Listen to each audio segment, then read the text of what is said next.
ನಿರ್ವಿಘ್ನಂ ಕುರ್ಮೇ ದೇವ ಸರ್ವ ಕಾರ್ಯಸು ಸರ್ವದ. ಪ್ರಪ್ರಥಮವಾಗಿ ಗಜಾನನಲ್ಲಿ ವಂದಿಸುತ್ತಾ, ನಾವು ಎಷ್ಟೊಂದು ಭಾಗ್ಯಶಾಲಿಗಳು ಅಂತಂತಂದರೆ, ನಾವು 2003 ನಾವು SSY ಕ್ಲಾಸ್ ಮಾಡಿದ್ದೆ. ಆಮೇಲೆ 2006, 5 ಟೈಮ್ ಕ್ಲಾಸಸ್ ಮಾಡ್ತಿದ್ವಿ. ಅವಾಗೆಲ್ಲ ನಮ್ಮದು ವೆಯ್ಟ್ ಲಾಸ್ ಆಗಿತ್ತು. ಆಮೇಲೆ ಒಳ್ಳೆ ಒಂದು ಪಾಸಿಟಿವ್ ಎನ್ವೈರ್ಮೆಂಟಲ್ಲಿ ಇದ್ವಿ. ಆಮೇಲೆ ಇನ್ನೊಂದು ಏನಂತಂದ್ರೆ, ನಾವು ಎಷ್ಟೊಂದು ಲಕ್ಕಿ ಅಂತ ಹೇಳ್ಬೇಕಂತಂದ್ರೆ, ಸ್ವತಃ ನಾವು ಋಷಿ ಪ್ರಭಾಕರ್ ಗುರುಜಿಯವರ ಅಡಿಯೊಳಗೆ ಕಾಯಕಲ್ಪ ಕ್ರಿಯೆ ಗಾಜಿನ ಮನೆ ಹುಬ್ಬಳ್ಳಿಯೊಳಗೆ ಮಾಡಿದ್ವಿ. ನಮ್ಮ ತಾಯಿ ತಂದೆ, ನಮ್ಮ ಅಕ್ಕ, ಬೇರೆ ದೇಶದೊಳಗದ ನಮ್ಮ ಅಕ್ಕಾರ, ಅವರು ಎಲ್ಲರೂ ಸೇರಿ ನಾವು ಕಾಯಕಲ್ಪ ಕ್ರಿಯೆ ಮಾಡಿದ್ವಿ.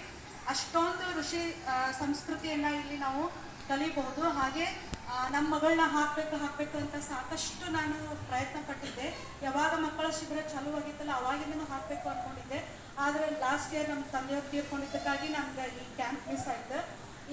ಈ ವರ್ಷ ಅಂತ ಕಾಯ್ಕೋತ ಕೂತಿದ್ದೆ ನಾನು ಈ ಕ್ಯಾಂಪಿಗೆ ಹಾಕ್ಬೇಕು ನನ್ನ ಮಗಳನ್ನ ಅಂತಂದ್ರೆ. ನನ್ನ ಮಗಳಲ್ಲಿ ಸ್ವಲ್ಪ ಚಂಚಲ ಸ್ವಭಾವ ಜಾಸ್ತಿ ಇದೆ. ಆದರೆ ಅವ್ರದ್ದು ಒಂದು ನೆಗೆಟಿವಿಟಿ ಅದು ಒಂದು ಮಾತ್ರ. ಆದರೆ ಈಗ ಸಾಕಷ್ಟು 99% ನನ್ನ ಮಗಳು ಫುಲ್ ಪಾಸಿಟಿವ್. ಯಾವ ಥರ ಅಂತಂತಂದರೆ, ಒಂದು ತಾಟ್ ಒಳಗಡೆ ಒಂದು ಅನ್ನದಗಳನ್ನು ಬಿಡೋದಿಲ್ಲ, ಒಂದೇ ಒಂದು ಅನ್ನದಗಳು ಬಿಡೋದಿಲ್ಲ. ಎಲ್ಲ ಥರ ಕಾಯಿ ಪಲ್ಯಗಳನ್ನು, ಕಾಳುಗಳನ್ನು ಎಲ್ಲ ತಿಂತಾಳ. ಆಮೇಲೆ ಫುಲ್ ಮನೆ ಜವಾಬ್ದಾರಿನೂ ಅವಳದೇ. ಅದು ದೊಡ್ಡವ್ರ ಸಹಿತ ನಿಭಾಯಿಸಂಗಿಲ್ಲ, ಅಷ್ಟೊಂದು ಜವಾಬ್ದಾರಿನ ನನ್ನ ಮಗಳು ನಿಭಾಯಿಸ್ತಾಳಂತ ಹೇಳಕ್ಕೆ ನಂಗೆ ತುಂಬ ಹೆಮ್ಮೆ ಆಗ್ತೈತಿ. ಯಾಕಂದ್ರೆ ಆ ಜವಾಬ್ದಾರಿ ಕ್ಲಾಸನ್ನು ನಾವು SSY ಕ್ಲಾಸ್ ಒಳಗೆ ಕಲ್ತಿರ್ತೀವಿ. ಆಮೇಲೆ ಅನ್ನದ ಬೆಲೆನ ಇಲ್ಲಿ ಕಲಿಸ್ಕೊಡ್ತಾರೆ. ಇಲ್ಲಿ ಮೇನ್ ಕಲಿಸ್ಕೊಡೋದು ಅಂತ ಏನಂತಂದ್ರೆ ಅನ್ನದ ಬೆಲೆ. ಆಮೇಲೆ ಪಾಲಕರಿಗೆ ನಾವು ನಮ್ಗಿಂತ ದೊಡ್ಡವರು, ಆಮೇಲೆ ನಮ್ಗಿಂತ ಚಿಕ್ಕವರಿಗೆ ನಾವು ಎಷ್ಟೊಂದು ಜವಾಬ್ದಾರಿ ಕೊಟ್ಟಿರ್ತೀವಿ. ಅವ್ರು ನಮ್ಮ ಜೀವನದೊಳಗೆ ಎಷ್ಟೆಷ್ಟೆಲ್ಲ ಪಾತ್ರಗಳನ್ನ ವಹಿಸಿರ್ತಾರ ಅನ್ನೋದನ್ನು ಈ ಜವಾಬ್ದಾರಿ ಕ್ಲಾಸನ್ನು ಇಲ್ಲಿ ಕಲಿಸ್ಕೊಡ್ತಾರ. ಆ ಥರ ಎಲ್ಲ ಆಮೇಲೆ ಅವ್ರಿಗೆ ನಾವು ಎಷ್ಟು ಕೃತಜ್ಞರಾಗಿರ್ಬೇಕು. ಒಬ್ಬರಿಂದನೂ ಯಾವ ಕೆಲಸನೂ ಸಾಧ್ಯ ಇಲ್ಲ. ಎಲ್ಲರೂ ಕೂಡಿ ಮಾಡಿದಾಗ ನಮ್ಗೆ ಯಾವುದೋ ಒಂದು ಕೆಲಸ ಆಗ್ತೈತಿ ಅನ್ನೋದನ್ನು ನಾವು ಇಲ್ಲಿ ಕಲಿಬೋದು SSY ಕ್ಲಾಸಸ್. ಯಾಕಂದ್ರೆ SSY ಕ್ಲಾಸನ್ನು ಫ್ಯಾಮಿಲಿ ಫುಲ್ ಮಾಡಬೇಕು. ಇಬ್ಬರ ಮಾಡಿದರೆ ಉಪಯೋಗ ಆಗಂಗಿಲ್ಲ. ಎಲ್ಲರೂ SSY ಕ್ಲಾಸ್ ಮಾಡಿದರೆ ನಾವು ಮಕ್ಕಳನ್ನ ಹೆಂಗೆ ನೋಡ್ಕೋಬೇಕು, ಮಕ್ಕಳಿಗೆ ಯಾವತ್ತೂ ಸುಖದ ಸುಪ್ಪತ್ತಿಗೆ ಒಳಗೆ ಮಕ್ಕಳನ್ನ ಬೆಳೆಸ್ಬಾರ್ದು. ಕಷ್ಟದಲ್ಲಿ ಮಕ್ಕಳನ್ನ ಬೆಳೆಸಿದ್ರೆ ಮಾತ್ರ ಮುಂದೆ ಅವ್ರಿಗೆ ದುಡ್ಡಿನ ಅರಿವು. ಕಷ್ಟದಲ್ಲಿ ನಾವು ಈಗ ನಮ್ಮ ಮಗಳು ಹೆಣ್ಣು ಮಗಳು ನಾಳೆ ಗಂಡನ ಮನೆ ಇದೇ ಥರ ಸಿಗ್ತೈತಿ ಅಂತ ನಾವು ಎನಿಸ್ಕೊಳಕ್ಕೆ ಆಗಂಗಿಲ್ಲ.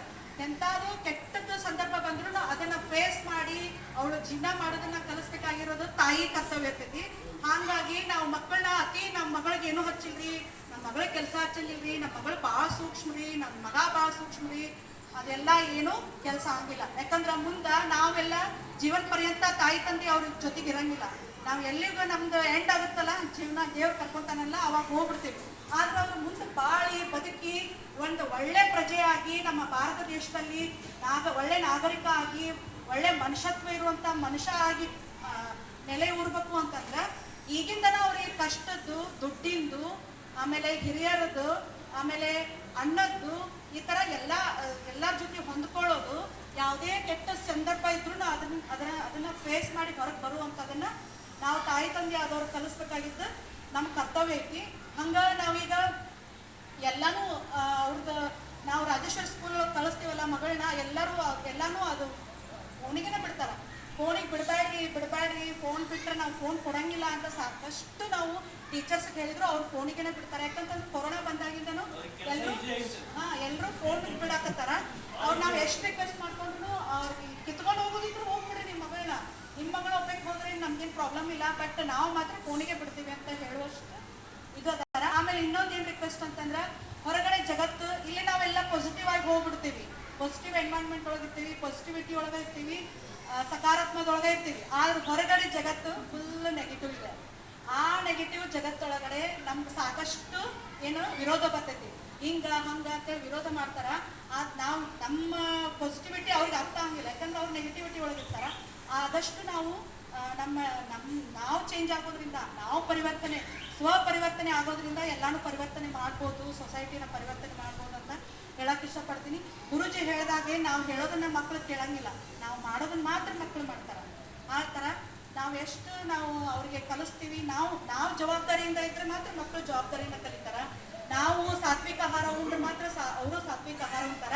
ಆಮೇಲೆ ನಾವು ತಟ್ಟೆ ಒಳಗಡೆ ಒಂದು ತೆಕ್ಕಿ ಅನ್ನ ಬಿಡೋದು, ನೀವು ಅನ್ನ ಬಿಡಬೇಡ್ರಿ ಅಂದ್ರೆ ಅವ್ರು ಕೇಳಂಗಿಲ್ಲ. ನಾವು ಎಲ್ಲ ಕಂಪಲ್ಸರಿ ನಾವು ತಿನ್ನೋದು ಫಸ್ಟ್ ಕಲಿಬೇಕು. ನಾವು ಕಷ್ಟ ಅನುಭವಿಸ್ತಾ ಇದ್ದೀವಿ. ಆಮೇಲೆ ನಮ್ಗೆ ದುಡ್ಡಿಂದ ಪ್ರಾಬ್ಲಮ್ ಯಾವ ಥರ ಅದಾವು, ನಾವು ಎಷ್ಟು ಕಷ್ಟಪಟ್ಟು ದುಡ್ದಾಗ ದುಡ್ಡು ಬರುತ್ತೆ ಅನ್ನೋದನ್ನ ಫಸ್ಟ್ ಮಕ್ಕಳಿಗೆ ಅರಿವು ಮೂಡಿಸ್ಬೇಕು. ಮತ್ತು ಮಕ್ಕಳು ಅರಿವೇ ಗುರು ಅಂತ, ಮಕ್ಕಳಿಗೆ ಅರಿವಾದಾಗ ಮಾತ್ರ ಅದ ಗುರುವಾಗಿ ಅವ್ರನ್ನ ಕಾಪಾಡ್ತೈತಿ ಅಂತ ಹೇಳಕ್ ಇಷ್ಟಪಡ್ತೀನಿ. ಆಮೇಲೆ ಇಷ್ಟೆಲ್ಲ ನಮ್ಮ ಋಷಿ ಪ್ರಭಾಕರ್ ಗುರುಜಿಯಿಂದ ನಾವು ಸಾಕಷ್ಟು ಜೀವನದಲ್ಲಿ ನಮ್ಗೆ ಎಂತೆಂಥ ಕಷ್ಟ ಬಂದ್ರೂ ಫೇಸ್ ಮಾಡೇವಿ. ಅದೆಲ್ಲ ಸಾಧ್ಯ ಆಗಿದ್ದು ನಮ್ಮ ಋಷಿ ಪ್ರಭಾಕರ್ ಗುರುಜಿ ಅವರ ಒಂದು ಋಷಿ ಸಂಸ್ಕೃತಿಯಿಂದ ಆಗಿ. ಆಮೇಲೆ ಕುಮಾರ್ ಗುರುಜಿ, ಆಮೇಲೆ ಸಾಕಷ್ಟು ಗುರೂಜಿ ಕೈ ಕೆಳಗಡೆ ನಾವೆಲ್ಲ ವಿದ್ಯೆಗಳನ್ನ ತಗೊಂಡೇವಿ. ಅವೆಲ್ಲರಿಗೂ ನಾನು ಚಿರಋಣಿ ಆಗಿರ್ತೀನಿ. ನನ್ನ ಜೀವ ಇರುವವರೆಗೂ ನಾನು ಅದಕ್ಕೆ ಋಣಿಯಾಗಿರ್ತೀನಿ ಅಂತ ಹೇಳಕ್ ಇಷ್ಟಪಡ್ತೀನಿ. ಎಲ್ಲ ನನ್ನ ಗುರೂಜಿ ಋಷಿ ಪ್ರಭಾಕರ್ ಗುರುಜಿಯವರ ಗುರುಜಿ ವೃಂದಕ್ಕೆ ನನ್ನ ಹಾರ್ದಿಕ ಅಭಿನಂದನೆಗಳನ್ನು ಸಲ್ಲಿಸಕ್ಕೆ ಇಷ್ಟಪಡ್ತೀನಿ. ಆಮೇಲೆ ಇದೊಂದು ನನಗೆ ಅವಕಾಶ ಕೊಟ್ಟಿದ್ದಕ್ಕೆ ನಾನು ತುಂಬ ಹೃದಯದ